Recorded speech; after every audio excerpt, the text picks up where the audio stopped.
ರಾಜ್ಯದ ವಿದ್ಯುತ್ ಸಮಸ್ಯೆ ಬಗೆಹರಿಸಲು ಶರಾವತಿ ಪಂಪ್ಡ್ ಸ್ಟೋರೇಜ್ ಯೋಜನೆಯನ್ನ ಕಾರ್ಯಗತಗೊಳಿಸುವುದು ಅನಿವಾರ್ಯವಾಗಿದ್ದು, ಈ ವಿಚಾರದಲ್ಲಿ ಇಟ್ಟ ಹೆಜ್ಜೆಯನ್ನ ಹಿಂದಿಡುವುದಿಲ್ಲ ಅಂತ ಸಿಎಂ ಡಿಕೆ ಶಿವಕುಮಾರ್ ಹೇಳಿದ್ದಾರೆ. ಜ್ಞಾನಜ್ಯೋತಿ ಸಭಾಂಗಣದಲ್ಲಿ ನಡೆದ ಕರ್ನಾಟಕ ವಿದ್ಯುತ್ ನಿಗಮ ನಿಯಮಿತದ 57ನೇ ಸಂಸ್ಥಾಪನಾ ದಿನಾಚರಣೆಯನ್ನು ಉದ್ಘಾಟಿಸಿ ಡಿಕೆ ಶಿವಕುಮಾರ್ ಮಾತನಾಡಿದರು.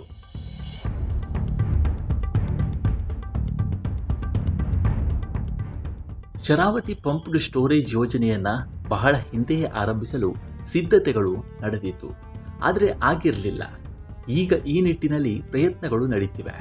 ವಿವಿಧ ರೀತಿಯ ಅನುಮತಿಗಳನ್ನು ಪಡೆಯಲಾಗ್ತಿದೆ. ಆದರೂ ಕೆಲವರು ಆಕ್ಷೇಪಗಳನ್ನು ಎತ್ತುತ್ತಿದ್ದಾರೆ. ಆದರೆ ಈ ಕಾರಣಕ್ಕೆ ರಾಜ್ಯಕ್ಕೆ ಅಗತ್ಯವಾಗಿರುವ ಈ ಯೋಜನೆಯಿಂದ ಹಿಂದೆ ಸರಿಯುವುದಿಲ್ಲ ಅಂತ ಡಿಕೆ ಶಿವಕುಮಾರ್ ತಿಳಿಸಿದ್ದಾರೆ.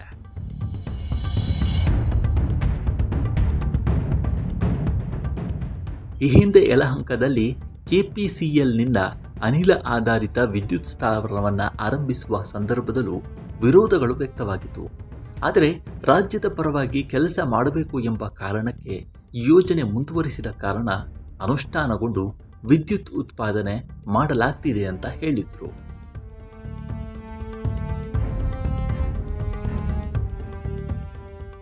ಪಾವಗಡದ ಸೋಲಾರ್ ಪಾರ್ಕ್ ಯೋಜನೆ ಕೈಗೆತ್ತಿಕೊಂಡಾಗ ರೈತರಿಂದ ಭೂಮಿ ಖರೀದಿಸದೆ ಅವರನ್ನು ಪಾಲುದಾರರನ್ನಾಗಿ ಮಾಡಿಕೊಂಡು ಯೋಜನೆ ಅನುಷ್ಠಾನಗೊಳಿಸಲಾಗಿದ್ದು ಇಡೀ ದೇಶಕ್ಕೆ ಮಾದರಿ.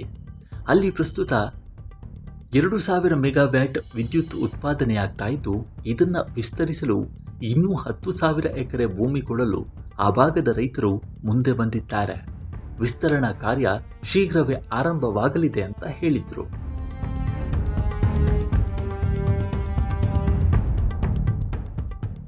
ರಾಜ್ಯ ಸರ್ಕಾರ 1,61,00,000 ಕುಟುಂಬಗಳಿಗೆ ಗೃಹಜ್ಯೋತಿ ಯೋಜನೆಯ ಮೂಲಕ ಉಚಿತ ವಿದ್ಯುತ್ ನೀಡ್ತಾ ಇದ್ದು, ಇದು ಯಶಸ್ವಿಯಾಗಲು ಕೆಪಿಸಿಎಲ್ ಪ್ರಮುಖ ಕಾರಣ.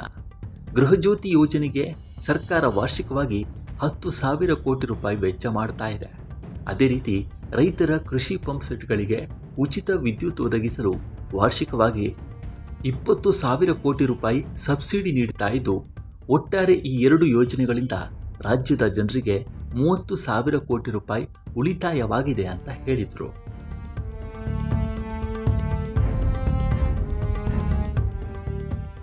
ಇನ್ನು ರಾಜ್ಯದ ಅಭಿವೃದ್ಧಿಯಲ್ಲಿ ಎಲ್ಲರೂ ಭಾಗಿದಾರರಾಗಬೇಕು.